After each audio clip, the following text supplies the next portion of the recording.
Big Buck Registry's Deer Hunting Podcast, episode number 164. Michael Waddell. Strike quick, strike hard, hunt smart. The origins of the bone collector and early season deer hunting tactics. Please support our sponsors as they make this show possible. Today's show is sponsored by Morse's Sporting Goods.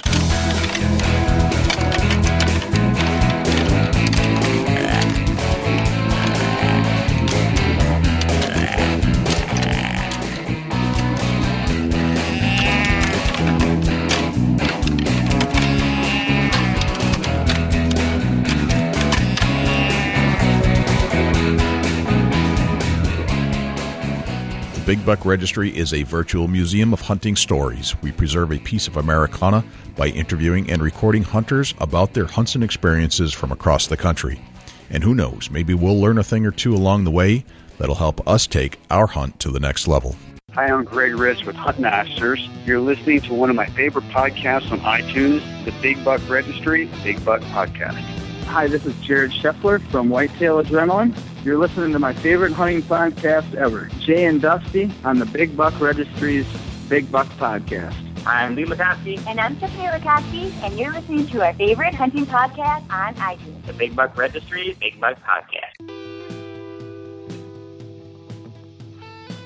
Welcome to the Big Buck Registry's Deer Hunting Podcast. Thanks for joining me once again and joining Dusty Phillips from Ohio. We're both in the studio, and we're hanging out with you in your car, wherever you are, on your iDevice, on your iPhone, whatever you're listening to this show on.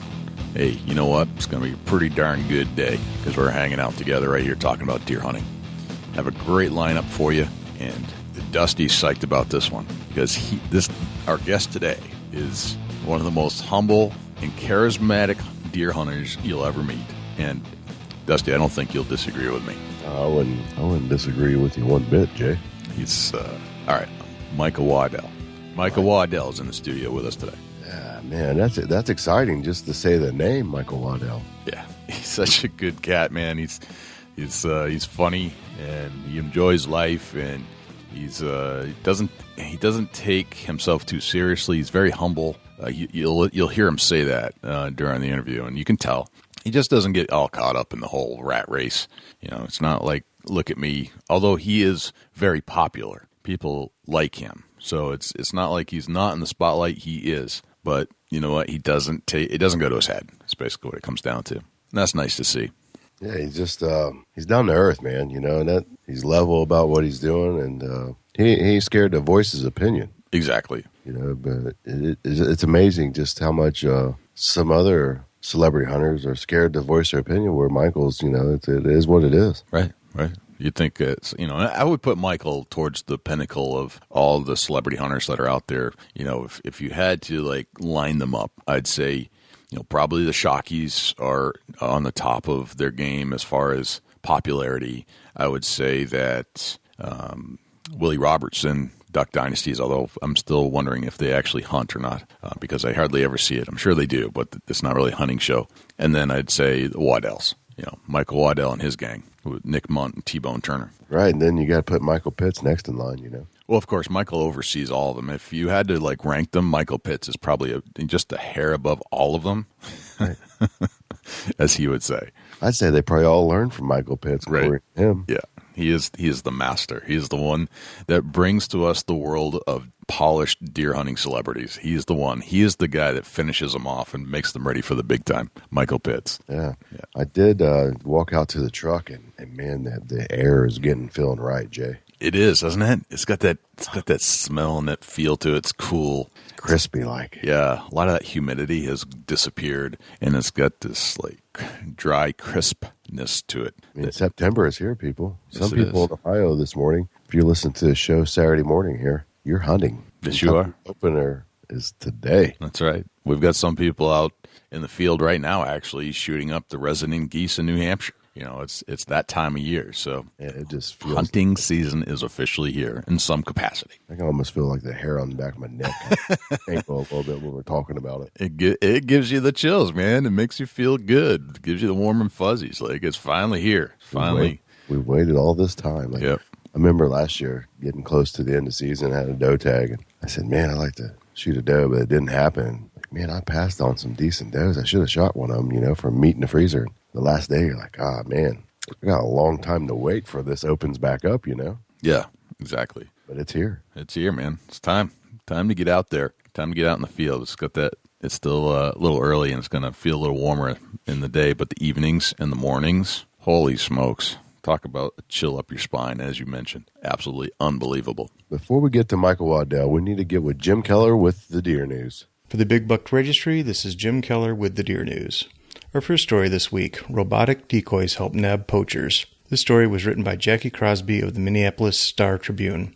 Brian Woolslegal was fresh out of school and looking for work as a firefighter when he took a temporary job with a taxidermist. One day, a warden walked into the shop near Wausau, Wisconsin, and asked if he could build a robotic deer to help catch an illegal hunter. More than 20 years later, his business, Custom Robotic Wildlife, is now one of the oldest and best regarded of its kind in North America. Each year, Woolslegal builds a menagerie of about 150 lifelike remote-controlled animals, mostly for wildlife enforcement officers in states and American Indian reservations across the U.S. and Canada. Today, his white-tailed deer can be made to independently move their ears and tail, stomp their legs, and slide on a track that makes them appear to walk. He's made robotic animals as big as a bear and as small as a squirrel. He's sold pigs to game wardens in Texas and elk to clients out west. It's difficult to quantify how valuable the robotic animals are in the fight against poachers, who, by some estimates, take as many fish and wildlife as legitimate hunters each year. An Oregon police officer reported that the state raised $30,000 in fines over a 5-year period off a single decoy, which costs them about $2,500. White-tailed deer are by far the most popular order, costing about $2,500. A turkey, the second most popular, is about $2,000, and elk runs about $4,500. For more information about the manufacturing process and Brian's company, please check out our show notes on BigBuckRegistry.com. 13-foot alligator taken at Florida farm. This story was originally featured on OutdoorHub.com. Employees at Out West Farms posted a picture of a massive 13-foot alligator that was harvested last week by Cliff Lightsey in Okeechobee. It was the second largest gator taken in the area recently, after an even larger 15-foot reptile was killed by hunters in April, which was targeted because it was suspected of attacking and even eating cattle. Out West Farm also doubles as a hunting outfitter, due in part to the abundant number of alligators and wild pigs in the area. While it may be good for one part of the business, having large predators nearby is decidedly a concern for the farm's livestock. Lee Lightsey, who owns the Out West Farms, said he was grateful the hunters killed the 13-foot alligator before it could make any moves on his cattle. Alligators are generally not a threat to livestock or humans, but as large predatory animals, they can be very dangerous. Most native Floridians already know to be wary of waters where alligators reside. For additional details on the story, including pictures of this huge gator, please check out our show notes. Deer and Deer Hunting joins Pursuit Channel, announces Block. This story was originally featured on the deeranddeerhunting.com website. America's original categorically exclusive media authority dedicated to white-tailed deer and hunting will move to Pursuit Channel in 2017, announced Jamie Wilkinson, Vice President and Group Publisher of F&W Outdoors, the parent company of Deer and Deer Hunting magazine. Destination Whitetail and Land of Whitetail, two of hunting's most popular television series, will join Deer and Deer Hunting TV in this historic move to the Pursuit Channel. One upshot of this new relationship will be the creation of a Deer and Deer Hunting Saturday Night Deer Camp, which will be a 2-hour block featuring a handcrafted selection of the best whitetail hunting shows on television that will be anchored by the 13th season of D&DH TV. For a link to this story, please check our show notes. Indiana collecting deer samples after bovine TB discovery.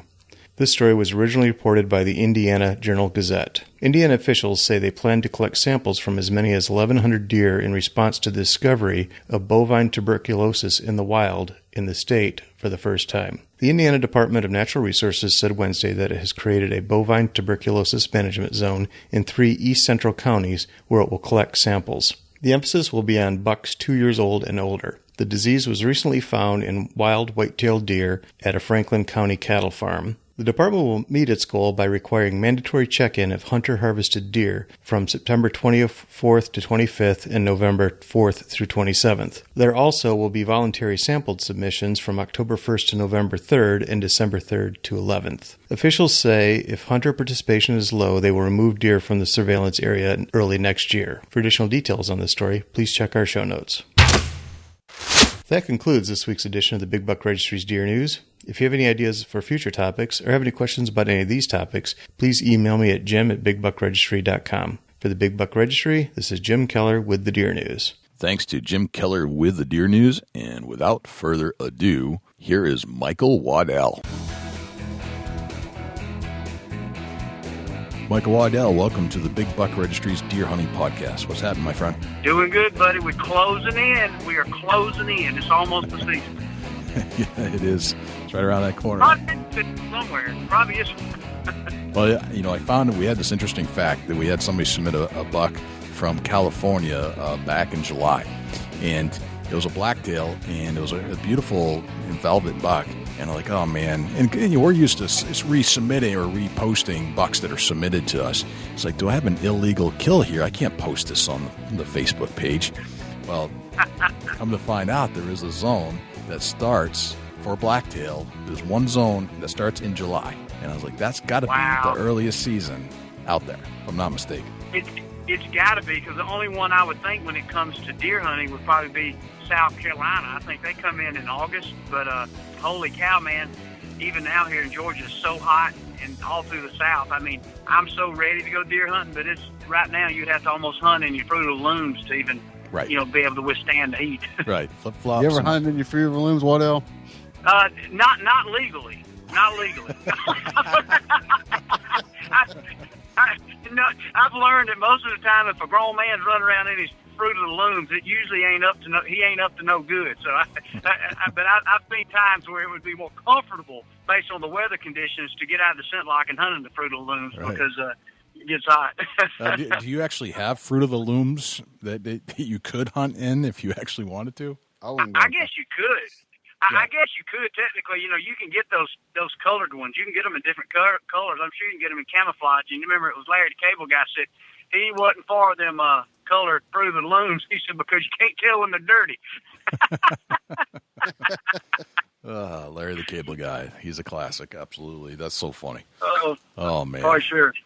So we've been wanting to have you on the show for quite a while. We have interviewed your counterparts, anywhere from Nick Munt to T-Bone to your nemesis Michael Pitts, and we've learned a lot about you, and we thought, you know what, it's time to have the man on himself and see what he has to say about everybody and everything that's going on out in the hunting world. That is awesome. All those guys I like. Matter of fact, I saw that. The one with Pitts and heard the one with Michael Pitts on, man. I laughed so hard, man. He's one of my favorite people. Matter of fact, I retweeted that one. You know, he was giving the sound about basically I was a student of his all those years. Yes, so. Yeah. A student in his hunting dojo, right? That's right, in his dojo. That's right. He cracked us up. He's a good guy. I mean, that's definitely a character that you guys created for him. He plays it so well, but even behind that, he's a quality human being, or at least it seems as so. You know him personally. He really is. Matter of fact, I was over there just the night before last, actually. The first night that I was going to be on the show, and actually, I was coming back from Pitt's place. I took all my kids over there. And I had my 9-year-old, my 2 9-year-old twins, and my 11-year-old, and I got them readjusted and got them set up with their bows. And so Pitts is kind of teaching them a little technique. So I literally was in Pitts' dojo. If you hadn't heard that episode, I was literally in Michael Pitts' dojo. That's wow, right. That's pretty good, man. That's hardcore stuff over there. I don't know if I can make it through a day at the dojo, but you guys get it done. For sure. So tell us a little bit about yourself, Michael. We see you on TV, and you've got a great reputation. You seem to be everywhere. Very, very popular. Have a lot of your sponsors behind you. But let's go back a ways. Let's go back in time a little bit and tell us kind of about your origins, where you're from, and how you kind of developed into who you are today. Well, first of all, I mean, I certainly have been blessed, but it's cool because I'd have never in a million years thought that I would have the opportunity to do what I do for a living, but just work in this space. I mean, I grew up in an area called Booger Bottom, Georgia, which is kind of in between Woodbury and Warm Springs, Georgia. Everybody hunted and fished. I mean, if you didn't hunt and fish, you were a weirdo. I mean, it's like, in today's world, it's like hunting sometimes can get politically incorrect. You were very weird and strange if you didn't hunt. I mean, like if you was in the neighborhood and he's like, man, that dude don't hunt or fish. I mean, you definitely had the neighborhood crime watch looking after that dude because something was wrong, you know. So, you know, just growing up hunting and fishing with a dad who always took me, on Uncle Morgan, and man, I just grew up a regular old country as a chicken coop, rural Georgia kid who hunted, who had a chance to hunt everything. I had a chance in the mid '80s to see the National Wild Turkey Federation, kind of go to work and put more turkeys back in my area, and right away I fell in love with turkey hunting. I actually, you know, just like a lot of kids, started off squirrel, rabbit.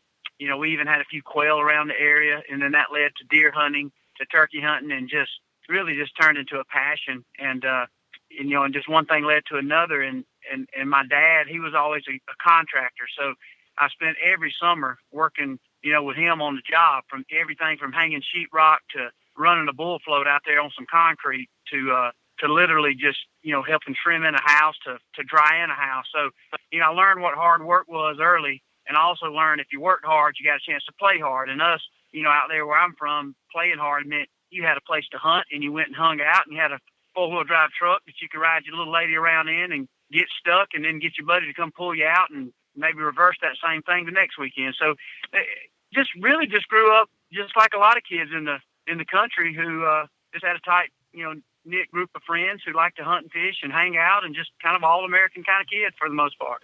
Gotcha. Well, that makes sense. I mean, I grew up in a similar spot where if you weren't hunting and fishing, you were kind of an oddball, and you know, if you didn't get out in the woods, you kind of you were outcast in a sense. So I can relate to that. It makes sense to me. If I wasn't hunting or knee deep in some brook somewhere out in the middle of nowhere, then I wasn't at home. I didn't feel comfortable. The further out in the swamp I could get, the better off I felt about myself. Just kind of that way. No doubt. Yeah. And no doubt. And you guys might have grew up like this too. And it's funny, I have an opportunity to do this with my kids, but literally, I remember being 10, 11 years old, and this will just, you know, people who's listening who grew up like this, it's not alarming or even weird, but I remember 10 or 11 years old, and of course in the South, we have a very liberal, you know, rules when it comes to getting youth involved in the outdoors. But even back then, I don't think this was necessarily what you should do, but I literally remember getting a 22 long rifle or a little 20-gauge shotgun or 410 when I was 10, 11 years old, and just taking out of the house, my mama telling me to be safe, and come back at dark and just hunting squirrel, rabbit, just walking around shooting at stuff, and literally just had the best time doing it. I mean, nothing was safe, you know, and obviously I was taught if you shot it, you gotta eat it, and just coming home and just had a blast out there, and the only thing that was a problem was running out of ammo, and just had a good time. Never come close to having a hunting accident, just had a blast. Literally, that was my video game. Just get lost in the outside and come back and eat a good meal that your mama made. I mean, that was such a regular occurrence. Right. Yeah. It was not even a question in my parents' mind if I grabbed my BMX bike and I drove or rode 5 miles to my friend Greg's house. We'd grab a 22 and our fishing poles, and we would literally, in dungarees and work boots and T-shirts, and we're not talking, and nothing to do with Orvis or any, we didn't even have waders, but we literally wade out in the slow-moving brook up to our necks and just fish for trout all day. And we only brought the 22 just in case we saw something we felt like shooting at. And that was a day. Yeah. And I'd show up. And it's like, what were you going to shoot? Whatever. I don't know. Just it could be something that just seemed like it needs shooting at. Right. Yeah. And maybe we'd miss. Maybe it was just a tin can. Maybe it was a piece of wood. It could have been anything. It could be a lot of yeah. Yeah. Yep. And I'd leave in the morning. I'd come home right around dusk, maybe. And if I wasn't home, they didn't care. And they did. Well, I think they cared. I take that back. But I don't think they minded. They're just like, yep, all right, good. He's home, and we're all set. And that was it. It's funny. And alarming as that would sound to some people in modern day society, I personally think that that's what's being lost in the youth and the generation now is that opportunity, because obviously I was kind of in that era to where video games did come around. I'm 43, so obviously I remember seeing the Ataris come. I remember seeing the television and things like that. Obviously we didn't have iPhones and things to do like that, but that was entertainment. We had so much fun. You mentioned the BMX bike. I mean, I remember just getting a wrench and working on a bike and getting that gun, going to build dams in the creeks, and just anything we could do. We spent so much time outside, and we felt like big men, man. We would have a chance to shoot a squirrel and eat it and beg our moms to help cook it for us or whatever it might be. And we had so much fun, and it would be from the time we got up to the time the dinner bell rang and it was time to go to bed, and we just repeated. And so much fun, and so much of the younger generation, they do not have the same opportunities, or it's frowned upon, and we don't allow that to happen. And I think it's a sad thing. Right. Yeah. And I never got in trouble for disappearing like that. The only time I ever got in trouble was when, and this was before I was aware of any kind of conservation efforts, we brought home way too many trout. We ate them all, but my grandfather tore into me about how there are laws and rules, and you need to understand that. And he would not let me leave before I absolutely had a better understanding of why catching 14 trout was a bad idea for one day. So, and it's right. Yeah, I'd never do that today, but back then I didn't think anything of it. But that was the only time I ever got in trouble. Other than that, it was free roam. That's so cool, and you learn from a young age. I've always said sometimes it's hard to be good at something, have a passion for something, unless you kind of rode the ragged edge of doing something wrong in it too. And I was the same way. I mean, I'll be honest with you, growing up in Georgia, I didn't know there was such thing as a squirrel season until my papa told me, and my dad, like, boy, you can't be shooting that squirrel. It's July. And like, what do you mean? What's the difference in July and September? It's like, well, there's a season in September, not in July. But then again, you started learning. So again, catching a couple too many trout or shooting a squirrel in July led to the opportunity to learn a valuable lesson. That's a heck of a lot less to get in trouble with than going out and hanging out on the street corner playing a video game, maybe doing a little bit of crystal meth, and then you're hooked and you screwed up the rest of your life. Most game warden who sees a little young country kid out there just wanting to hunt and fish, he's going to teach him a lesson and help them learn what's right and wrong. And so, like I said, I'm not trying to minimize that when we were kids, but then again, you're right. If that's the least thing these kids can get in trouble doing these days, then I would pray that all my kids, that'll be the wrong they get into.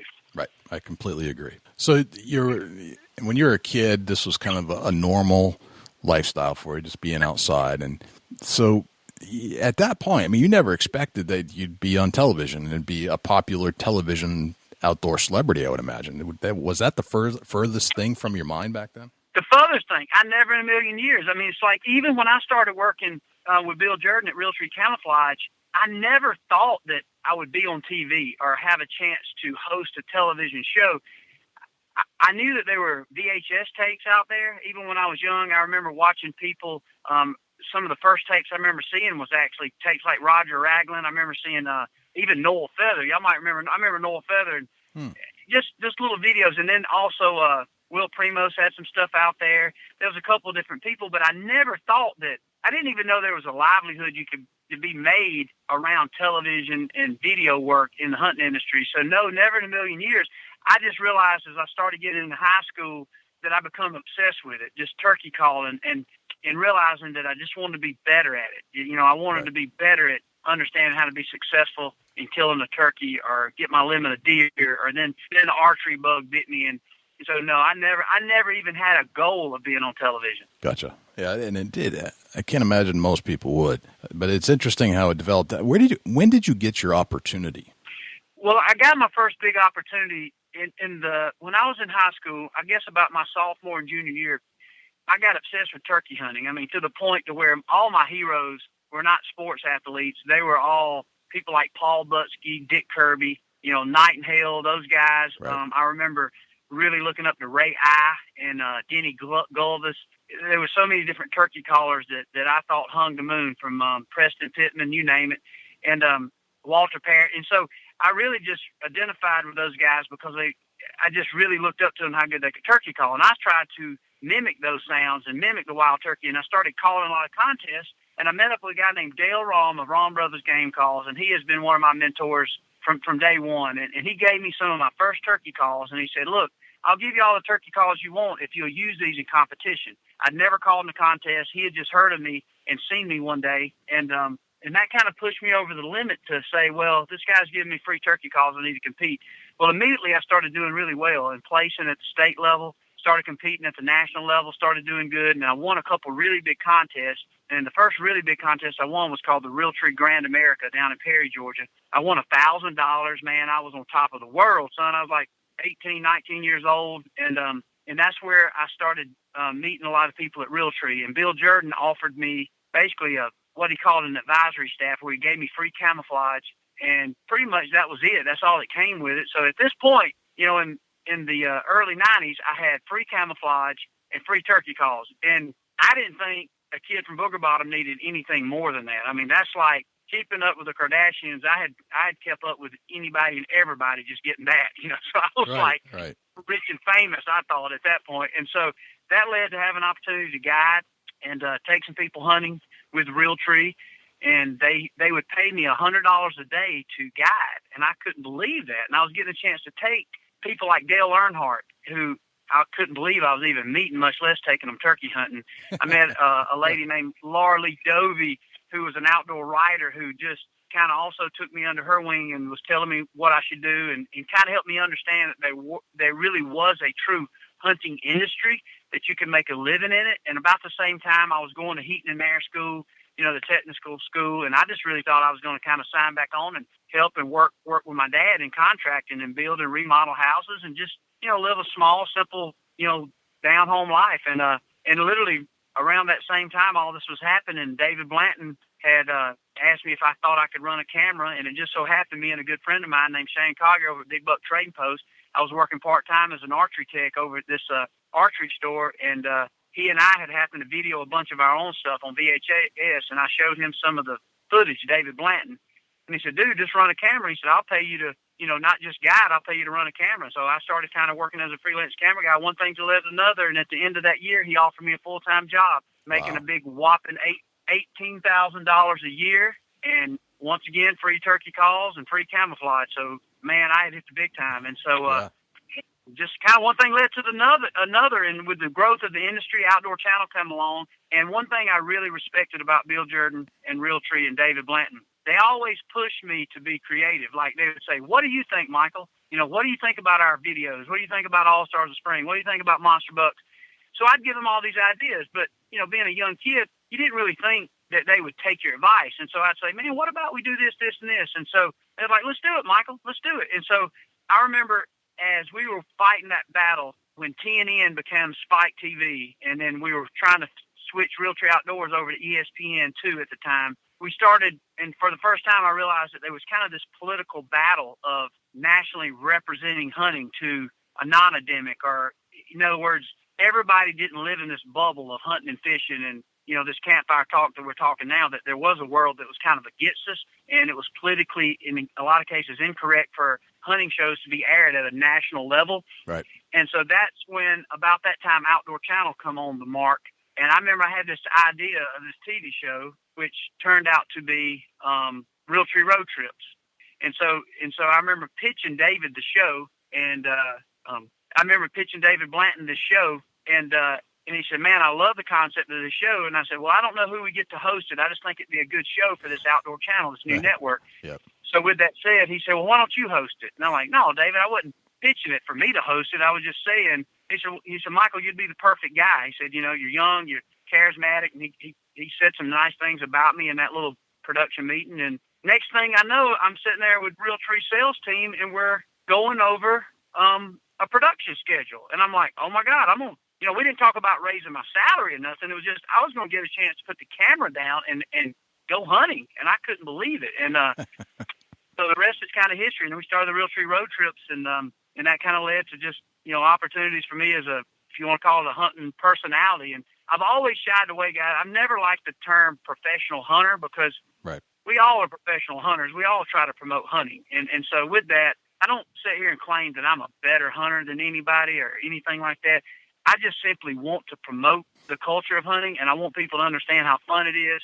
And obviously, if you get a chance to hunt and be around the people I've had a chance to hunt around, and to really those people and personalities that was a mentor to me, then I'd have to be completely ignorant to not learn so much. I learned so much, and I got so much better as a hunter, as a bow hunter, as a turkey hunter, as a turkey caller. And so much of what used to be hard become more natural because you was around the best of the best in the industry. I mean, how can you turkey hunt with Eddie Salter and not become a better turkey hunter?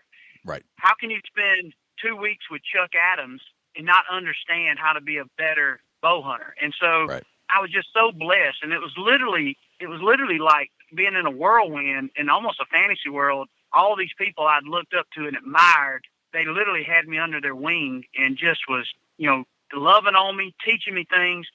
And they showed me a lot of respect. And I look back, and I think the one reason they respected me so much and gave me so much love, I think they saw my passion. They saw how much I loved it and how much I truly loved hunting and the outdoors. I was truly just a little redneck kid who couldn't believe I was in it. And so it just gave me so much gratitude. And so those guys gave me so much back, more than I could ever, thank them for. It's quite an opportunity, and you took not advantage of it, but you went with the opportunity, and that's you're right. You couldn't have made that up. It just kind of came into your being. That's pretty neat. Well, it taught me so much because even now with kids, and I got a 16-year-old son who's just eat up with bass fishing. He loves it so much, and he's into the technical aspects of it. And it's funny. He reminds me of how I was about turkey hunting. And I said, Mason, take it. And he's been lucky that through some of the, anglers I've met through hunting, I was like, man, talk to these guys and use every bit of knowledge they got, the good and bad. And if you really want it, when a door opens, you got to make sure when it's cracked, go on through it. There's no shame in going on through a door that opens. But you got to work for it, and you got to make sure that you pick up the trash when you get through that door, and then you get to another door, and you might have to grind and sweat to get through that next door. But keep going through those doors, and you will get there. And it's such a cool American story. I mean, when you can make a living based on a couple turkey calling championships, that is proof that the American dream is still here, and it proves why the election this year is so important.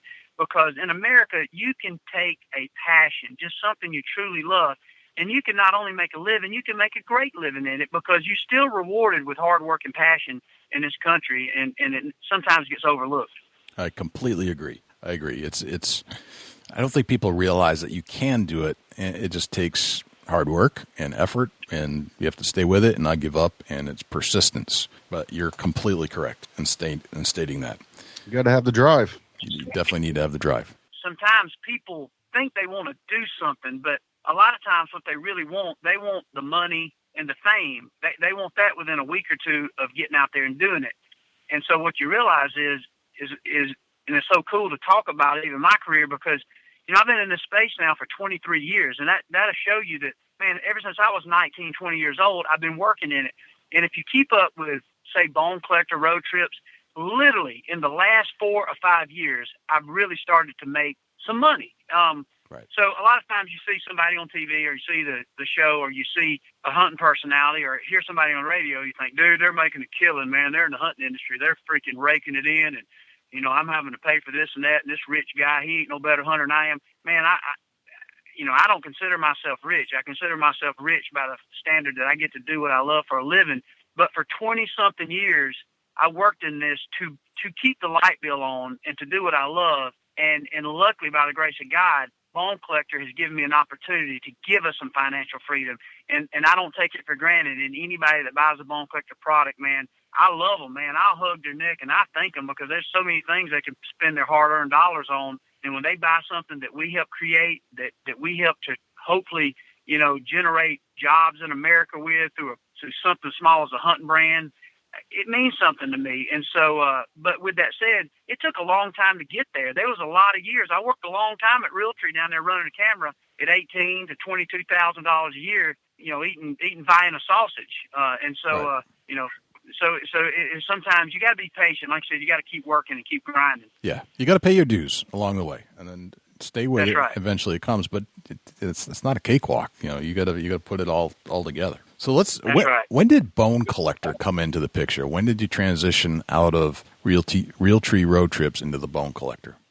That's a really cool story, and it's funny because I remember that was about that same time as when all the forums and different social media was starting to come on so people could talk, and there's a lot of misconceptions. A lot of people thought I left Realtree, but what happened was with Realtree road trips, we weren't expecting that to be as big a success as it was. And so when that happened, I was a full-time employee at Realtree, just making a salary. One of my responsibilities was to host 13 episodes of Realtree Road Trips, and I had a plethora of other responsibilities at Realtree. And so obviously in any big company or corporation, there's policies and parameters. Well, with that, there was nothing I could do extracurricular, so I couldn't have any other side work, and my focus was to work for Realtree and stuff like that. And so when I started having these opportunities for endorsements, when people would call me and say, hey, Michael, we'll pay you X amount of dollars, come do seminars at our hunting show, I technically couldn't take that money, right, because that was against Realtree's policy. And sure couldn't take money if I had, say, a Muzzy Broadheads or a Hoyt bow that said, Michael, we'll pay you this, but we want to use you for the catalog. So in essence, I was kind of property of Realtree. And so Bill Jordan, as we got to talking, he said, Michael, you got a lot of opportunity right here. He said, I hope you'll always be loyal to Realtree. He said, but you need to leave Realtree. And I talked to him about that. And I said, well, Bill, and I talked to David Blanton about it a lot. And we talked about a lot of different things that could happen. And he said, but I'm scared if I change it and give you the one-off opportunity to do these things, it's going to cause me problems with the company and managing this whole company, because what's good for you has got to be good for everybody. So basically, after a lot of discussion and prayer, to be honest, I left Realtree as a full-time employee and went out on my own. And really at that particular time, I didn't leave to start Bone Collector. I left to be able to take advantage of endorsements, to design a gun with, say, Thompson Center, or to work closer with Hoyt, or to work closer with G5 Broadheads or Bushnell. And so therefore I was going to be also getting a check from those guys to do appearances, to go to work, no different than Michael Jordan worked for Nike. Right. And so through that process, Bill signed me back on as a subcontractor to continue on hosting road trips. And so as I kind of got out there on the road, I remember one of the first projects I had, I was sitting on the gun range with Greg Ritz, and he's working at Thompson Center. He was a VP of marketing at the time. He wanted to do a kind of a Michael Waddell edition muzzleloader. And I was like, man, I don't know if I want to do a Michael Waddell edition. That sounds kind of, I don't know, is that too egotistical to have a gun named after you? And I was just, I was always taught to be humble, and I was just kind of insecure about it. And so I told Greg, or Greg maybe told me, he said, maybe we call it something cool. He said, you're always coming up with a one-liner or something. He said, maybe we call it something neat, and we let that be your gun, and maybe other personalities would want to shoot it and get behind it. And so we've been in the factory all day kind of looking at barrels, and they had just started working on this Triumph frame. And so we looked at that, and I was out shooting that gun on the range with Greg, and I shoot this gun, and it's shooting so good. We had a bunch of different product out there. This one particular model was shooting really good. And I said, this is the gun I want. This is the perfect gun. It's the price point. It's everything. I said, I don't know what we call it, but it's going to be a Bone Collector. And when I said that, like, I looked at Greg and was like, holy cow, let's let it be the Bone Collector, the Thompson Center Bone Collector. And so literally we kind of put that away and said, okay, let's start looking into that. And I got on the airplane going home from New Hampshire, and I remember thinking, dude, that could be a really good show. That could be really cool. And so I called Greg Ritz when I landed, and I said, Greg, if you don't mind, man, I'd like to do more with this Bone Collector thing. And he said, you go at it. And so ended up, I got to thinking and called Nick and T-Bone and had the concept, and literally took money that I had saved up for personal endorsements, and we started trademarking the Bone Collector brand and kind of launched a whole nother business. Gotcha. That's fantastic. So Nick and T-Bone were part of your group at that point? They were just good friends. They were kind of in the Realtree family. Nick had been a guide out in Wyoming. I really struck off a good, friendship with Nick, hunting with him out in Wyoming, just, same age, just funny as all get out, good hunter. T-Bone was kind of an archery guru, won the 91 World Championship of Archery. So he was just I think it was the ASA he won. He was such an amazing archer and a good, funny guy. And we was already using T-Bone as a creative kind of counsel with some stuff we were doing with Foxworthy. And he was obviously a big guy, and a big old jolly fun guy. And so with that said, we had so much cooking. So I thought they would be the first perfect personalities to help me with the load if we got this Bone Collector off the ground. And so I'd already knew them, and they were kind of out there, and nobody was really utilizing them as personalities. And just, and I wasn't looking for them to be a pro. I was looking them to be truly a personality. And that's kind of what they turned out to be, just really funny guys and fun guys, great hunters, but at the same time, the kind of guy you'd want to hang out. If you knew they were in camp, you'd like, holy cow, I'm pumped, man. T-Bone's going to be in hunting camp with me. And so that's what I was trying to create. Gotcha. So you did some work with Jeff Foxworthy several years ago, correct? Correct. Gotcha. Correct. And Jeff still lives in the area, and every once in a while we have a chance to chat. And we were doing a video with Realtree called The Incomplete Deer Hunter. And it was a comedy video. It was Jeff's kind of idea. Realtree ended up producing it, and so I was kind of behind the scenes as a producer, and we had a chance to do a bunch of fun stuff with him. And that was when I first had a chance to work, I guess, professionally with T-Bone in production, and work with him a little bit as a personality. And that's actually, his name is Travis Turner. That's where his name T-Bone came about, was actually during that Incomplete Deer Hunter deal. Okay, that makes sense. So did that help project your career or propel your career further, working with Foxworthy? It's funny, not as much, it wasn't like Jeff made a bunch of calls and said, hey, man, there's this young kid from Booger Bottom who's pretty funny or pretty cool. You need to look into him. I think just being around Jeff and other personalities and other successful people definitely helped project it, because I started learning, what those guys were. And I think the thing I learned the most, even in somebody like Dale Earnhardt, Foxworthy, the one thing I realized, they were always very gracious and they were always very humble. And in some cases, those guys were so talented, they deserved to have an ego, because they were good. I heard Charles Barkley say one time, he said, when they was playing with the Dream Team, they said, hey, how's the egos? He said, egos are pretty big. He said, but we all here deserve to have an ego. Right. But these guys never had an ego. They were just really good at a certain thing they did. But outside of that, man, they were just regular guys. And I started paying attention. Maybe outside of the rap industry, it seems like most of the people who make it the furthest, they don't have an ego. They're really good at something, and they know they are. They're very confident. But there's a fine line between being arrogant, ego-driven, and confident. And so being around those guys helped me understand the difference in being arrogant and being confident. And if I'm going to sign up to do something, I want to confidently tell those people around me that we're going to get it done, man. We're going to have fun. We're going to do it, but we're going to do it as a team. We're going to do it together. And that's one thing that's helped me a lot. That's awesome. It's good to hear. It's staying humble is a good place to be. And you're right. There are some people that I guess deserve an ego, but I love it when you don't. I think that's just the way to live your life. Most absolutely. So let's transition a little bit out of the history of Bone Collector, and let's talk about some deer hunting and some strategies. I'm going to turn the mic over to Dusty here. I'd like to talk about some early season tactics and what you guys think about this time of year. Let's start out with what are you doing right now today to prep for the season to come here in a few weeks? Right now, right around here in Georgia, our season comes in the earliest it's ever have, like September 10th. Right now, and we just made it legal. In the last 2 years, you can legally bait in Georgia. You've always been able to bait prior to the season, but it had to dry out before that. So literally all kind of summer, I've been getting an inventory, and things have changed so much with trail cameras, and now even the technical advantages advancements they got now in the trail cameras would send them to your phone, and these Bushnell trail cams that send them right to my smartphone.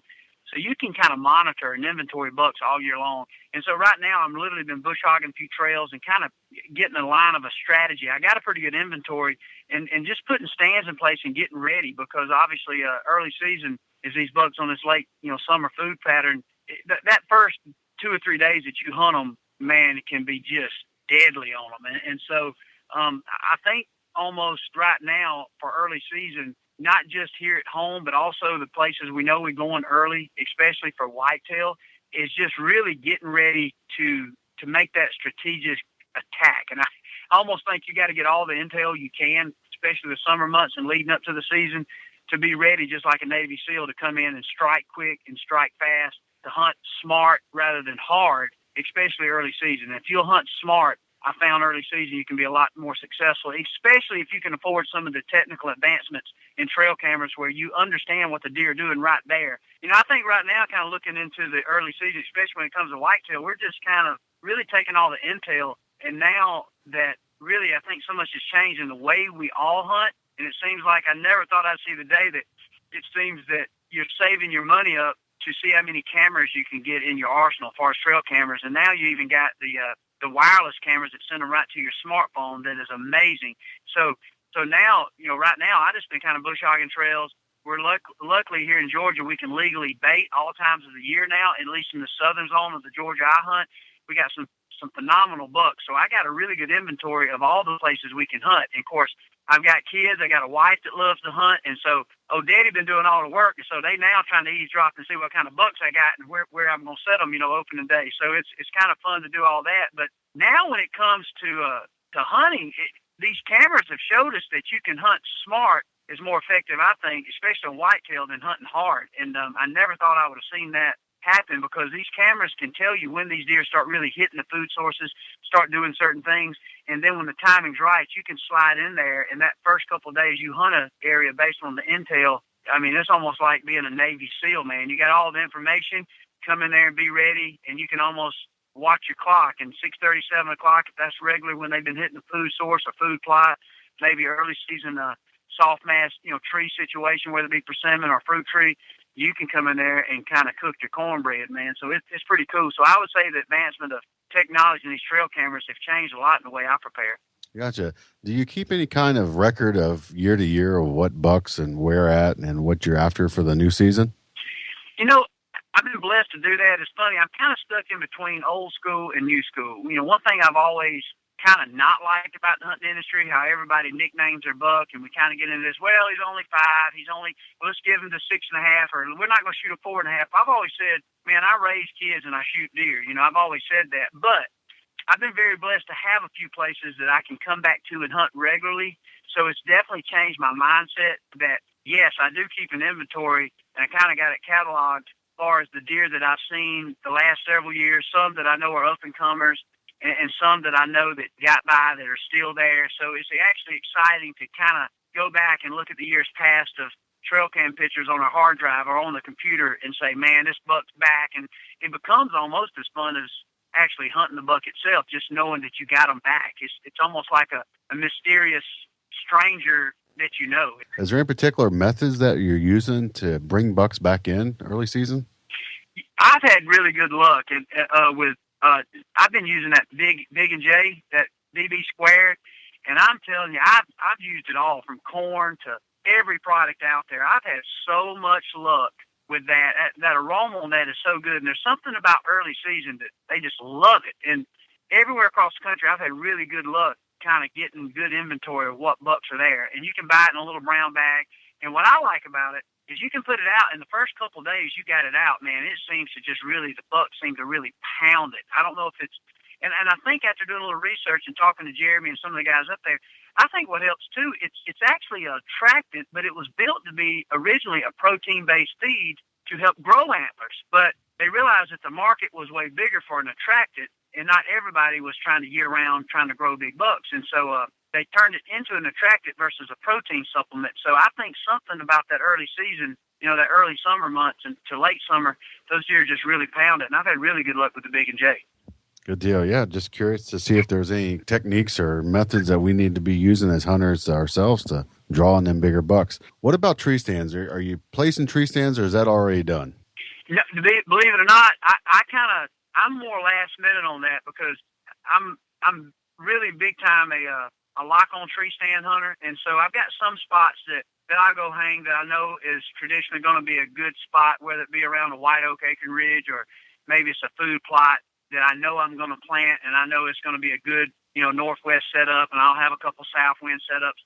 But for the most part, I will kind of come in strategically and hang that last minute sometimes, and sometimes I think you can over jump getting too many setups too quick, and so I will kind of leave my inventory stands to where when I really hone in, I will slide in there kind of really as slick as I can and try to hang those stands even closer to the hunting season gets there.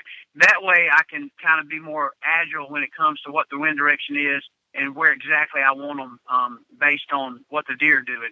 And in some situations, I will go ahead, like I hung a stand last week, but I know I'm going to have a food plot there, and I know it's going to be a northwest wind setup, as the season kind of draws in October, November. Gotcha. What do you do about out-of-state hunts as far as tree stands? You carry tree stands with you, or are they already there, or ship them to them? How do you do that? A little of both.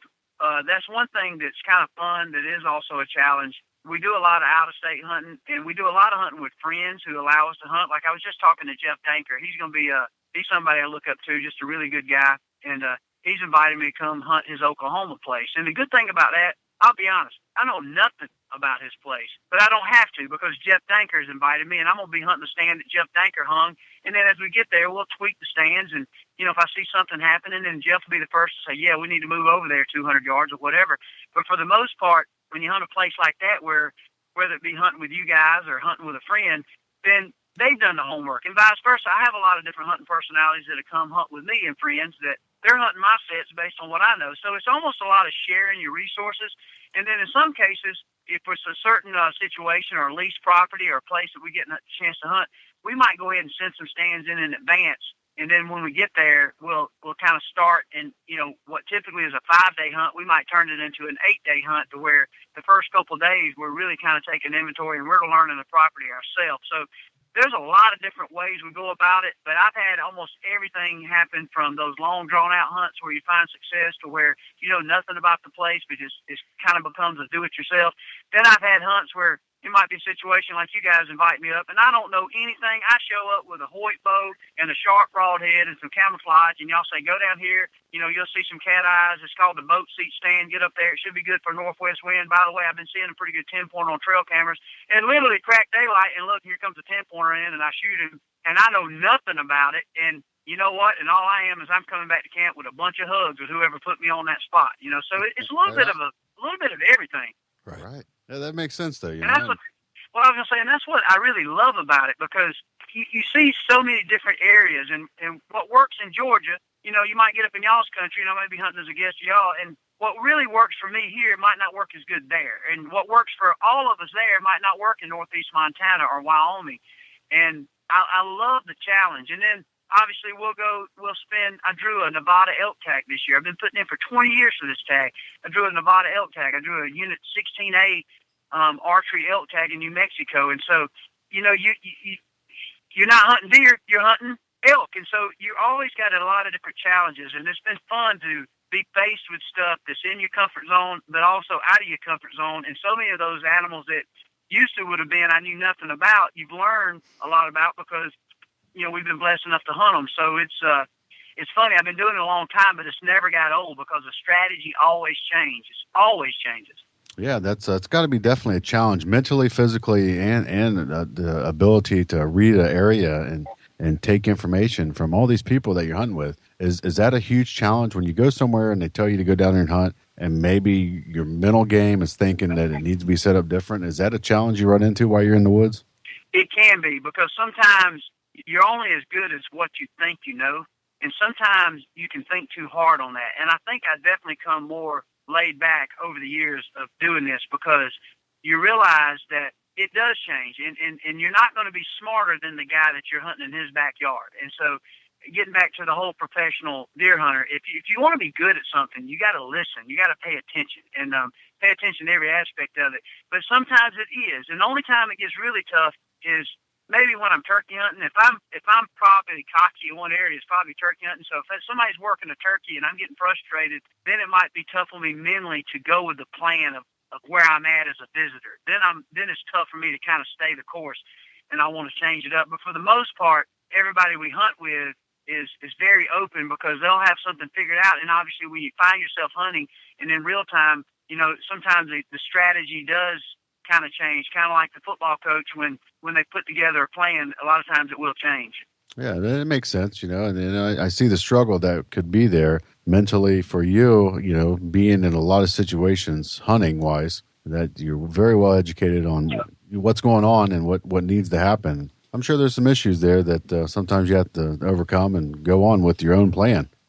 Sometimes it can be tough, because you get a chance to do it so much, so many different places with a lot of different really great hunters, that it don't take much to, I call it GT, guide talk. You can cut through, and you can tell when people are just saying something and telling you a kind of line of just stuff just to kind of make it sound good to try to impress you. And sometimes that does happen. Sometimes people get insecure and they want to over-talk a situation or overdo it, when I'm thinking, man, I don't know about this, So it just depends, and I'm sure you guys kind of experience some of that.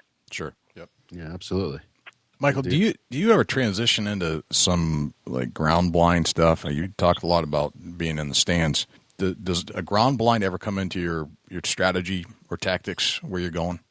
Absolutely. I would say more so now than ever. I mean, I have learned so much about hunting out of them ground blinds, and it's blown my mind. Matter of fact, I'm not so sure that it ain't one of the preferential ways to hunt, because it allows you to stay unseen. There's disadvantages as far as what you can see, vision-wise out of the blind.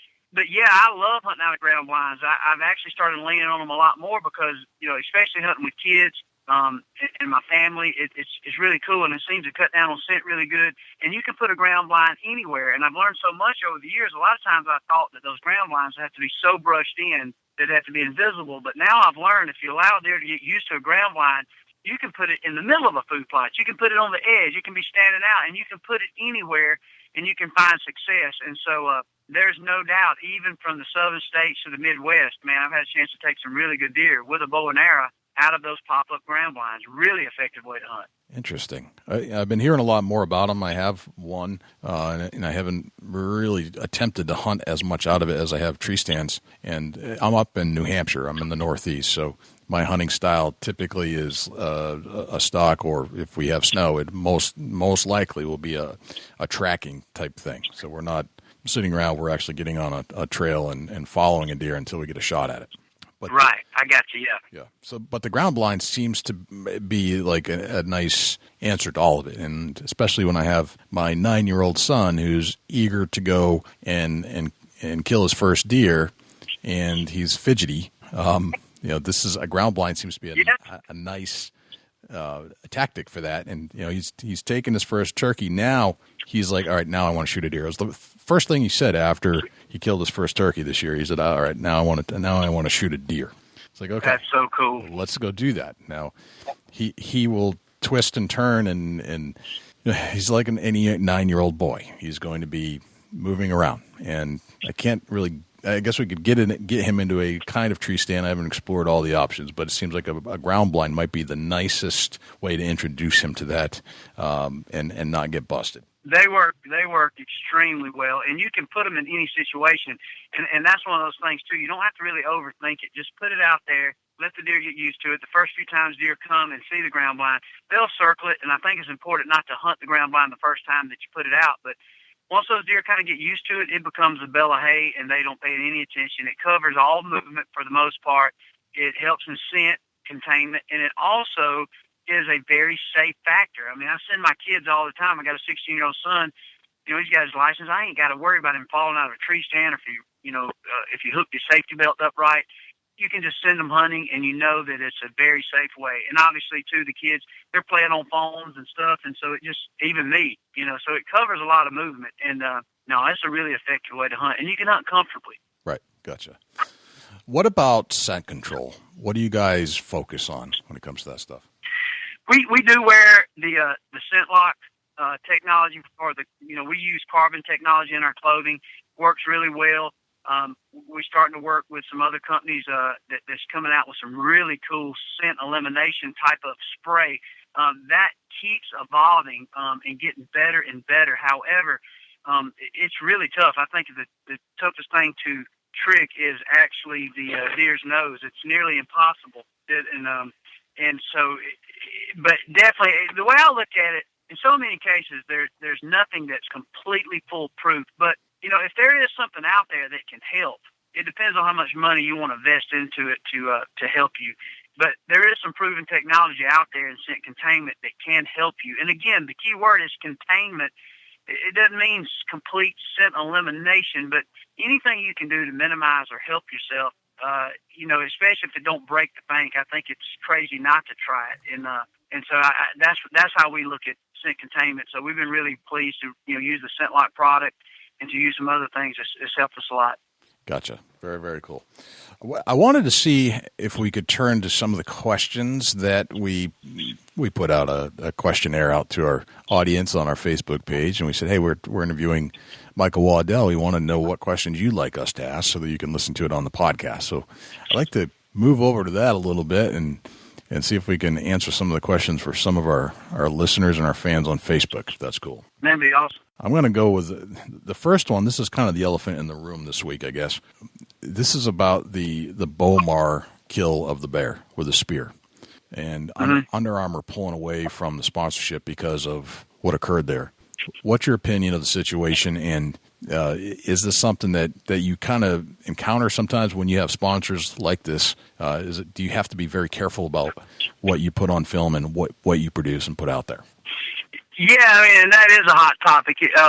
right now, and I see Under Armour is definitely taking a lot of backlash in the hunting community for it. And I have to agree with the hunting community. However, I can understand probably in some situations why Under Armour did what they did, which kind of proves that Under Armour is also bigger than just. They're so big. They're so big that it reaches worldwide. That even though they've tapped into this hunting thing, and I certainly appreciate anybody who jumps into the hunting industry. I wish more big companies, whether it be Nike, Reebok, I wish more companies would jump into our space and start advertising and supporting our industry and our culture. So for that, I do appreciate Under Armour. However, what the Bowmars did was perfectly legal and it's perfectly right, and I don't think they should have been crucified. I think it is wrong that they were crucified, or however the word, I don't know if crucified is a good word, but it is a perfectly legal way to hunt. What's the difference in shooting a bow and arrow in a small G5 broadhead or a spear?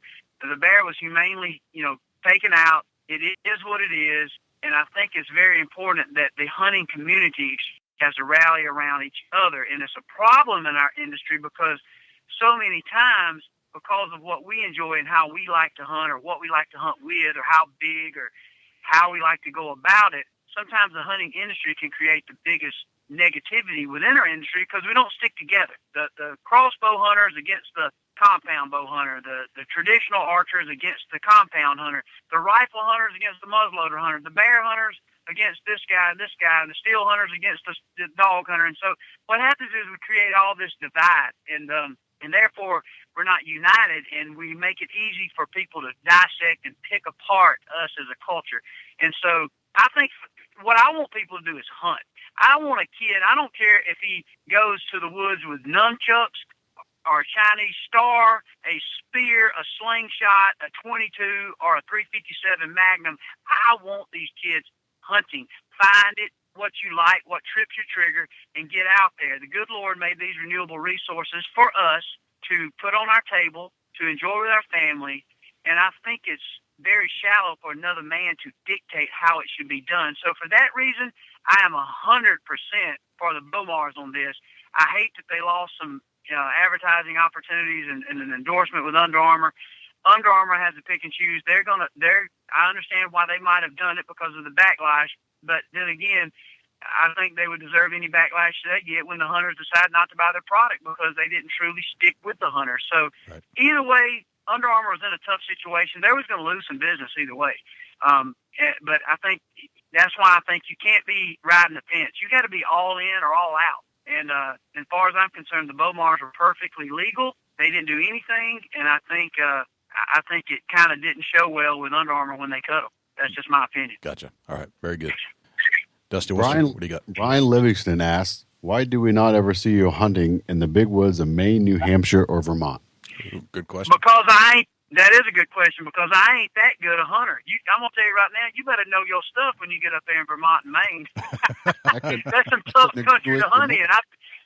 See, I ain't no macho man. I ain't going to answer like everybody else would answer it. But, it's funny. That would be a great place to do a show for two different reasons. One is you never see it. And second of all, for me, not just the hunting there and what you would take, I would love to just be in camp with a true traditional Vermont or Maine hunting camp, and the stories and the characters that you would see around that camp, I bet you would blow your mind. Kind of like the Upers and Upper Peninsula. I think that's kind of an area that we don't do enough hunting in to kind of highlight the culture of it. And so, you don't see anything. You haven't seen any of our shows, but I don't know that I've ever seen a good deer hunting show from Maine or Vermont. It's tough hunting. I mean, you might go in there for 10 days and you might not get a good solid shield. I mean, you can't compare it. What's easier, hunting Kansas or Iowa or hunting Vermont or Maine? Right. I mean, guess where everybody goes? Everybody goes to the Midwest, and it's a lot easier, bigger deer, and I think that's why you see it. I think there is that right there is a good question, because that calls not just me out, it calls the whole hunting industry out. We seem to gravitate to the places that have some of the bigger bucks that the hunting is a little easier. Right. Yeah, I'll vouch for that. New Hampshire's no joke when it comes to whitetail hunting. I've been there. It's hard.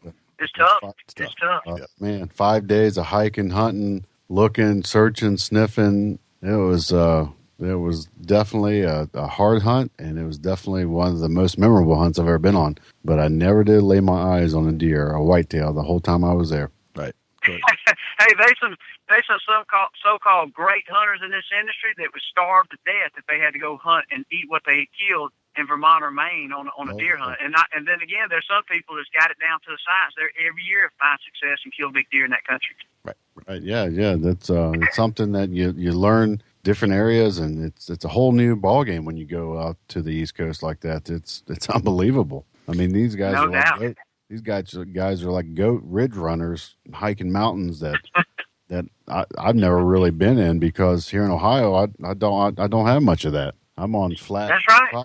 I'm on flat ground, row crops everywhere, and 10, 15, 20 acre wood patches loaded full of big giant bucks, and I can't complain. I'm blessed to be here, but I go to New Hampshire, and man, it's a whole different hunting style. It's something that I never, it blew my mind. I was It's like, so different. You're right. Dusty, you're in as much hunting shock when you came to New Hampshire as I was when I went to Ohio to hunt. I was like, can't believe it's this flat. I can see, the fields are bigger than the largest lake, and as flat as in New Hampshire. It blew my mind. Yeah, I was like that really new kid that just put ice skates on and was out on the ice, like slipping around and falling and tripping. And I didn't know what the heck to do. But, That's funny, man. It definitely educated me. Something that we hear often is, why is Jay not killing a big buck every year? I tell you what, Jay kills a big buck once every 8 years. Right. He's doing something. It's because I have. No, that's right. The big bucks we hunt up here they're on the 3 or 4 year plan, and you'll find them, and you just have to hunt them for 4 years, and you're not going to get a shot at them typically inside of a 36-month mark. So that's the way it goes. Yeah, it's crazy. That's I tell you, Michael, I'd like to see you go out to New Hampshire and get on one, and even a 140. I would love to do it. I mean, that's what I've learned. In what I do, everybody likes to shoot a big deer, but I learned that the success in a good TV show is the culture that you're highlighting in the areas you are. The way you might hunt, the characters you run into, and so I think sometimes that's something the hunting industry gets caught up into, that you're not successful unless you kill a big high-scoring Boone and Crockett buck.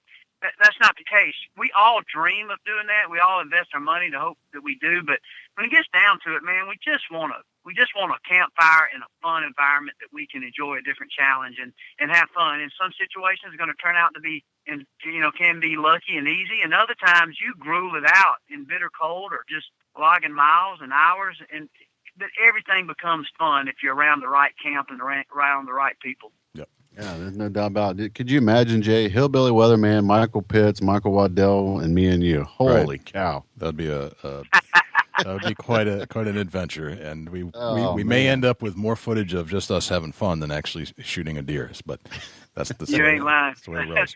All right, so here's a question, and this one's loaded and very funny and interesting. Elizabeth Franzino writes, said she's working on 3 reality TV shows, and she's from California, and she says she wants to take you tuna fishing, and in exchange she wants you to take her hunting. She wants to know how that sounds. She is a biologist, and she holds the big game fisherman world record for yellowfin tuna as of December 31st, 2010. So what do you say to that? How can you turn down that, man? I've been watching that wicked tuna near about every night. It's on the house right there, thinking about catching one big tuna. Right. I could always trade out I'd always trade out a hunting trip for a good fishing trip right there. All right, I will respond back to Elizabeth and let her know that you're in. That's great. Tuna fishing is a rush. I've never even caught one. The only kind of tuna fish I got is got that little old fish on the can you buy at the grocery store. That's about the only. Yes. Oh man, it's I have personally caught a tuna. I got a 300-pound tuna on light tackle. Good.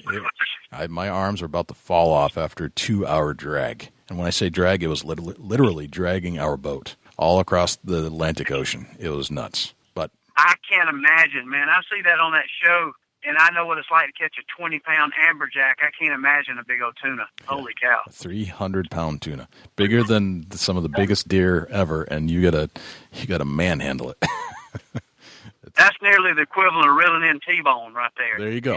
There you go.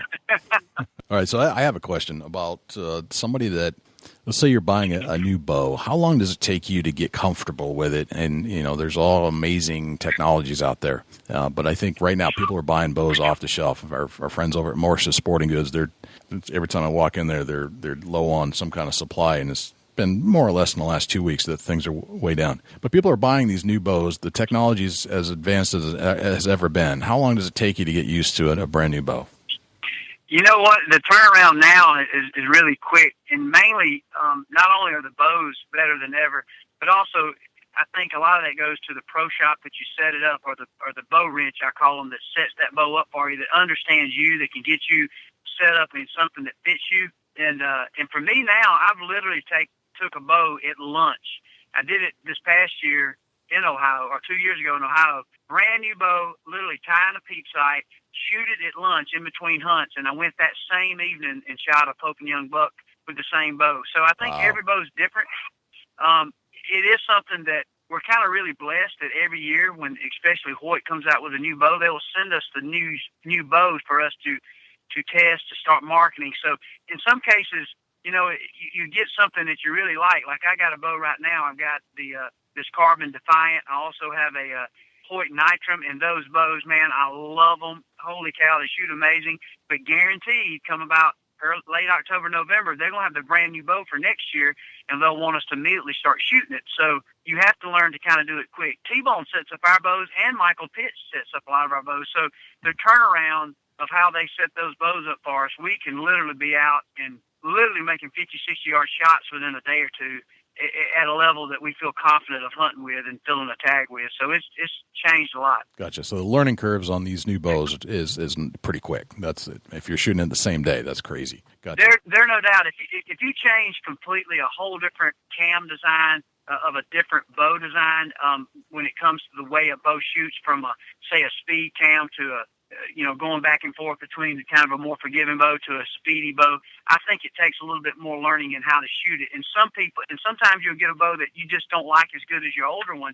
So I think it depends on the bow. It depends on the person. But yeah, nowadays, if you get it set up right, you can get really comfortable with that bow really quick. If you're already used to archery, if you're a beginner, it's going to take you a little bit more time to just get used to the mechanics of shooting. But I would say now it becomes like riding a bike. You just kind of, a little bit of pedal and stroke different, but you still keep it balanced the same way. Okay. And this next question is along the same lines from Brianna Grewing. She wants to know, do you hunt with a crossbow, and what kind of broadheads do you prefer? I do hunt some with a crossbow, not as much as I probably should, because I really want to take more of a offensive approach to promoting crossbow, because I do think that's a chance we got to get more new hunters out in the woods. Maybe there's some people that don't feel confident with a vertical bow, that we can get them bow hunting with a crossbow. That's the exact opposite what some hunters would go against. But I have hunted a little bit with a crossbow. Matter of fact, I took my son years ago, and he shot a deer with a crossbow and loved it, and just had the best time hunting with that crossbow. And we use a lot. Hawk just come out with some, or Killer Instinct just come out with some really cool crossbows that we've been using. And for broadheads, I've been using the G5 product. I love that Havoc. I think that Havoc is probably one of the best broadheads that I've shot in a long time. Super sharp, just devastating, flies like a bullet, just amazing broadhead. The only time I don't use that Havoc broadhead is when the state legally says I can't, which there's not many states left that says you can't. All right, very good. Robert Jones asks, tips on hunting a mature 6 and 7 year old buck that likes the dark. Dude, that's like, trying to kill a vampire, man. It's amazing. The toughest thing in the woods, I think, to kill is a big mature buck that is nocturnal. And to be honest, and nobody really wants to say this, but the truth is it takes some strategic luck. I mean, you learn all you can. I think the best way that I've learned now is if you got a buck that you know is there, go ahead and invest into one of those digital wireless trail cameras that'll send it to your phone, and literally monitor without having to go in there. And when that buck, there will always be a time he'll start making a mistake. And when he starts making a mistake, I mean, you beg your employer to get you off work, do whatever you can, and hunt that buck right then when he starts showing up. And I've learned that, and that's where I've had a little bit of success. Prior to that, I'm telling you, you just about got to wait for a the neighbor's beagle to run that deer by you. It's almost like it's impossible, it seems. And also, I think pre-rut is about the best time when those bucks are really cruising. So you're just hunting and hoping and praying for that buck to make a mistake. And a lot of times, if you really were to punch in the algebra or the analytics of your trail cam pictures, and you look at your odds of you killing that deer, it would almost make you not want to hunt, because you look at all the daylight pictures versus dark pictures versus even on that daylight pictures, could that deer potentially have winded you before he even got to the stand site? So there's so many variables. It helps you understand, if you really study those trail cameras and put them into a formula, it'll let you know that your percentages of seeing that deer in daylight hours are slim. So when you do get a chance, the most crucial thing I've seen in killing big deer, when you see them in daylight hours, you have got to kill them. You have got to get an arrow or a bullet in them and put them in the back of your truck. You can't wait for tomorrow. So that's why I spend all my time. I'm very, very aggressive when it comes to shooting a lot and being very aggressive and being able to make a 50, 60-yard bow shot. A lot of people frown upon it, but these big bucks are not going to make many mistakes. And when they make the slightest mistakes, you got to put the hammer on them, son. You got to close the coffin. Gotcha. All right. I've got one last question from our fan base here, and then I've got 10 rapid-fire questions to get to know you just a little bit better, and we'll let you get on to whatever you had going on. All right. So Andy Mitchell writes, can you do your Hank Jr. impression? I don't know what that means. But apparently I know what he means. Sounds good. Well, I can try. I know when me and old Ernest Tubb, when I was a kid, we used to hang out down there, and Minnie Pearl would come by and we'd eat some good country breakfast. And I remember Daddy calling me Bo Cephas when I was a kid, and I can tell you right now, when it gets down to a young, lovely lady, I want one that I can enjoy a good breakfast with. And that's what I talk about. If you're going to be an icon, you got to have a good, pretty lady you can have a good breakfast with. That's sure. Now, if you noticed, and that proves if anybody's ever met Hank Jr. Hank Jr. is kind of he's a cool cat, but he's different. So Hank will kind of drift on you a little bit. He'll go from one thing to the next real quick on you. But I guess if you're Bo Cephas and you're Hank Williams' son, I'm sure that you could have the privilege of saying that you can be weird from time to time. Very good. Well, thank you for answering our fan base questions. I've got 10 rapid fire questions for you, Michael, and we'll get through this. I didn't prep you for this, so this is off the cuff. No problem. All right. What's your number one hunting tip of all time? Be aggressive and hunt like you're a poacher, meaning don't think you're going to get the second opportunity. You get there and get it done. You got to be like you hunt down ISIS. Got it. Very nice. All right. We all have these things that we can't live without, and that if we leave them in the truck or at home and we're in the field, it drives us crazy that we don't have it with us. What's that one thing for you? For me, it'd probably be a rangefinder as a bow hunter. Man, I freak out if I don't have my rangefinder. Gotcha. What's your biggest pet peeve? My biggest pet peeve is probably macho men in the hunting industry, over-aggressive face paint, and thinking that you got to pretty much lay and sleep in a bed of nails to prepare yourself to hunt through the grueling winter wonderland and be able to run 77 miles a day just in order to kill a doe in a food plot on opening day of Georgia deer season. I think I'm at a place now to where I realize more than ever as a 43-year-old adult that hunting is fun, and I choose to keep it that way. It's the one thing that I can still relieve a lot of stress from the everyday business, everyday personal life, and I can enjoy it with my kids and family. I got a little girl who turned 9. She killed her a turkey. I got a boy that's 16. He still loves to get out of school and come hunting with me, and we try to make it fun and easy when we can. And obviously through that situation, there is some tough predicaments we'll get ourselves in, whether it's a long hike or cold weather. But in the end, just have fun and relax. And it's a pet peeve of mine that we try to make it an elitist type of sport. Gotcha. All right. How old are you today, Michael? I'm 43 today. Okay, you're 43. What would you tell the 20-year-old Michael Waddell, knowing what you know today about life and everything that you've experienced? Never make any hasty decisions. Is to listen to good counsel. Never jump into something that you don't understand all the details in. And definitely realize that you're going to get out of something what you put into it. and that nobody in this world, whether it's an individual, your mom and dad, and or this country, don't owe you anything, but it's all there if you're willing to go work for it and to take it. And if you're willing to do that, then you'll have a lot of people that will help you get to that top shelf that will get you the cookie off the top that you really want. But you're not gonna start on the top shelf. You got to stop at the bottom and work your way out and work and not think that you are entitled to anything. That would be my number one tip. Okay. You meet a stranger in a lobby of a hotel at a hunting convention. They ask you what you do for a living. What do you tell them? I tell them I promote and celebrate hunting and fishing in the outdoors. Very cool. What did you have for breakfast this morning? Man, of all things, and my wife went and bought me some Honey Bunches of Oat cereal. I didn't even tell my kids I had it. I made them a sausage biscuit because I knew they'd eat all my cereal, so I should get that from them. Your private stash of honey bunches of oats. I get it. That's right. That's right. Yep. You get your own billboard. It's a blank canvas. What would you put on it? I would probably put, if I had my own blank billboard, if it had a picture of me on it, and I ain't saying that it had to have, or nor would I probably pick that, but I would say, here and successful because of the grace of God. That's probably what I'd have. Excellent.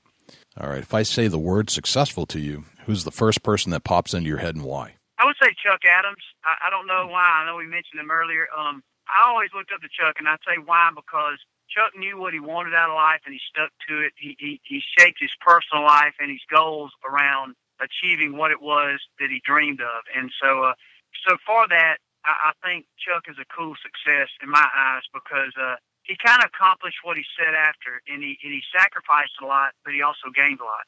Gotcha. All right. What's a day in the life of Michael Waddell look like?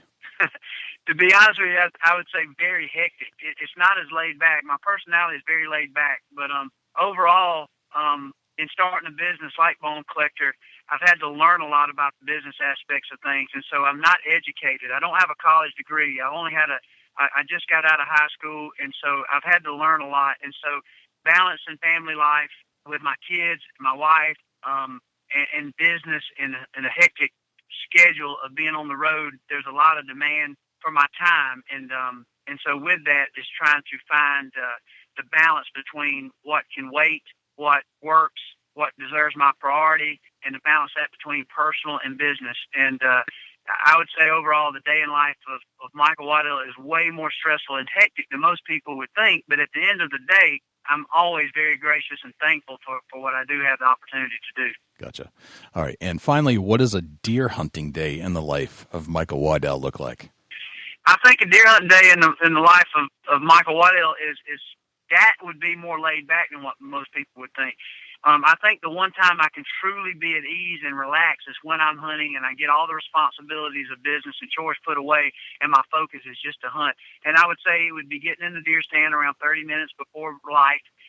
Usually I put a good 4 to 5 hour sit in and relax and based on the intel I got or based on my friend's information that he's given me or guide, and then hunt. And typically I've never been one of those guys that's just bound and determined to sit all day, even though I've done it a lot. I typically will come back and enjoy me a nice warm lunch and catch the football scores and get back out there and typically put another 4 or 5 hours in the evening and just repeat as many days as the good Lord gives me an opportunity to do it. Very nice. Very nice. Well, that's the 10 rapid-fire questions. Michael, it's been a pleasure, and thank you for being patient and putting this all together. I know we had some scheduling challenges, but we finally got it done. And it's I appreciate your time, and I appreciate everything you're doing in the industry. And I love your honesty and your candid messages that you send. I think don't ever change that. I think that's exactly what we need to hear as we go through this. Well, I appreciate that, guys. And just like y'all doing on this show, the one thing I have learned is as a hunter, as a fisherman, as just a general outdoorsman, we have nothing to be ashamed of. And I think sometimes we're not honest enough with protecting and promoting what we do. It's something that's sacred to me, and good Lord give us this opportunity to put renewable resources out there. I've been very blessed, and I'm very rooted in what I love. I'm very rooted with my family. I love my kids, love my wife, love where I'm from. And I'm proud of all that. And so thank you for what you said. And I promise you, as long as good Lord gives me an opportunity, I can't say that I'll be perfect, but I'll do everything in my power to promote, help more people enjoy what we all enjoy. And so, thank you guys for having me on, man. It means a lot. Michael's so down to earth, you just feel like you've known him forever. Yeah, I couldn't agree with that more. Just a pleasure to talk to, and a Rolodex full of information. And man, we sure do appreciate Michael joining us for the show, taking time out of his day to spend some time with us and all of our listeners. It's just fantastic. He's a good interview, very knowledgeable guy, and we just enjoy listening to him. And I enjoy just kind of talking with him, like he's just a kind of regular guy who happens to be one of the most popular deer hunters in America. Yeah, you got to figure Michael Pitts taught him everything he knows. So, I mean, I can understand how he's so down to earth. Yes, Michael is the polisher. He makes everybody better. He's great. Awesome interview. Thanks to Michael Waddell for joining us on the Big Buck Registries Deer Hunting Podcast powered by USA Trail Cams. Dusty, do we have a Chubby Tines tip of the week? Yeah, we do, Jay. The Chubby Tines tip of the week is sponsored by Morse's Sporting Goods. Firearms, used firearms, bows, used bows, located at 85 Kentucky Falls Road in Hillsborough, New Hampshire. Give Jim a call at 603-464-3444, morsessportinggoods.com. Your dollars go further in New Hampshire. There's no sales tax. Morse's Sporting Goods. Safety harness time. Get your stuff out. Go through it. Tree stand, climbers, hang on. If you've got a safety harness that has a fray or a little bit of a cut, or maybe you hooked it on a fence, or maybe you hooked it on a part of your tailgate or something, or a bolt sticking out in the barn where you had it, and it's got a fray or a rip in it. Guys, gals, friends of ours, you've got to stop and think, is a $100 safety harness worth your life? Absolutely not. Is a broken, frayed cable on your hang-on tree stand or your climber worth your life? Absolutely not. Take that $100 and get it fixed. Buy you a new harness, or it may be more than $100. Spend the money. Be safe. If you come back with an injury or a wound, you're no longer enjoying your hunt. So just get it fixed, get it right, and be safe out there. There's so much new safety gear out there as far as the lifeline from the ground clear to the seat. Right. Everybody's like, oh, that's expensive. Well, it's not really expensive when it comes to your life. I would pay quite a bit to keep my life from having a hunting accident. Right. So just, use your head and maybe overlook a couple bags of corn to fix your safety equipment. Yeah. I think more hunters get hurt every year falling out of a tree stand because they didn't have the proper safety equipment than they do in any other facet of hunting. Right. Just, it's just a simple visual, hands-on look at everything. Put your harness on, look it over, lay it out on the garage floor, or out in the grass, or in your living room, wherever, your basement, and look it over. You don't pull a bow back with a half-frayed cable in your face. Why would you hang yourself up in a tree with a frayed safety harness? Exactly. You just don't do it. You get it fixed, or get a new one, and make it right. And I'm telling you, there's all kinds of Facebook groups out there. I'm going to say something here. Get on Facebook, find a hunting group, and post on there. If you're low on funds, post on there that you need a safety harness. Other hunters will postage you a safety harness that they got laying around. A good one. Right. Hunters take care of hunters. There's people out there that'll help you. Get on these groups on Facebook, and find somebody that's got an extra safety harness that maybe been sitting on the shelf for 2 years that they've never worn or opened a package of, and they'll ship it to you. No problem at all. Everybody's happy to help out when it comes to safety. So just, use your head and don't get all excited about going hunting the next morning and you got a bad safety harness. It's not worth it. That deer will be there the next day. Take time and get your safety equipment right, or man, it's not worth going to the woods. That's something that me and Jay, or Jay and myself, cannot stress enough about being safe in the woods.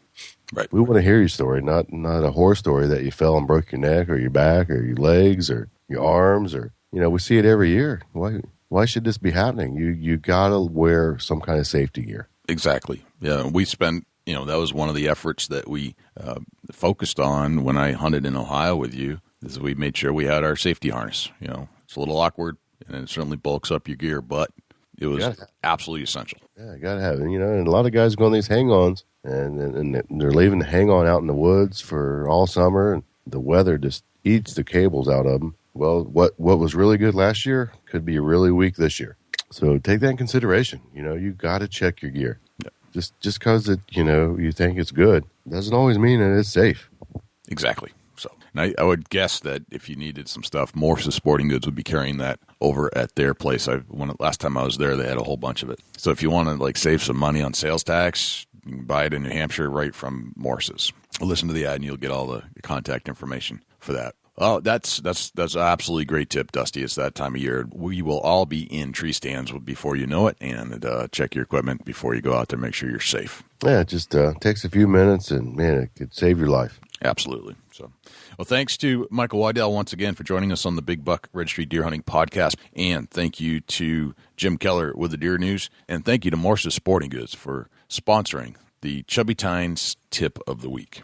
Dusty, where can we find you when you're not hanging out here in the studio with me? Shoot me an email, dusty@bigbuckregistry.com. You can look me up on Facebook, facebook.com/Chubby Tines Outdoors. Shoot me an Instagram and @ChasingAntler. Jay, where can the people reach out to you when you're not on the mic? Best place to reach me is jay@bigbuckregistry.com. That's my email address. You can always follow us on Facebook, facebook.com/bigbuckregistry, twitter.com/bigbuckregistry, instagram.com/bigbuckregistry. We are officially on iHeartRadio now, and that's bigbuckregistry.com/iHeart. They snuck it into their directory, and I didn't even know it because we should have got an email and we didn't. But so I'm not sure how long it's been there, but it's been at least a week is my guess. But yes, we're there on iHeartRadio now. You can find us and check us out if you're an iHeartRadio user. We're also on iTunes, on Stitcher. If you're on iTunes, please leave us a review. Leave us a 5-star if you love this show, and subscribe to this show. It'll help us in the rankings. Not that we care a whole lot about rankings because, I got to be honest, we just had over 50,000 downloads for the month. That was a new record for us, which is mind-boggling. It's crazy to think that 50,000 people wanted to hear something that we're talking about, but then again, it's deer hunting. So I would talk about deer hunting. If I were 50,000 people, I'd want to hear about deer hunting too. And you can always check us out on Stitcher, and you can check us out on Blueberry and on the Outdoor Podcast channel, where you'll be able to get some kind of outdoor entertainment 7 days a week, sometimes twice a day, because we have teamed up with other podcasters, other outdoor podcasters doing their thing over at the Outdoor Podcast channel. You can just do a search on iTunes for Outdoor Podcast channel. We also have an app if you'd like to download it. That's bigbuckregistry.com/app. That's for an Apple device. If you're on some other device, go to bigbuckregistry.com/GAPP. And last but not least, we are on Google Play, and that's bigbuckregistry.com/Google. And that is pretty much everywhere you will find the Big Buck Registry Deer Hunting Podcast. Oh, that's a whole lot of big buck, Jay. A whole lot of big buck. I'm Jay Scott. And I'm Dusty Phillips. This is the Big Buck Registry Deer Hunting Podcast. We'll see you next week. Can't wait.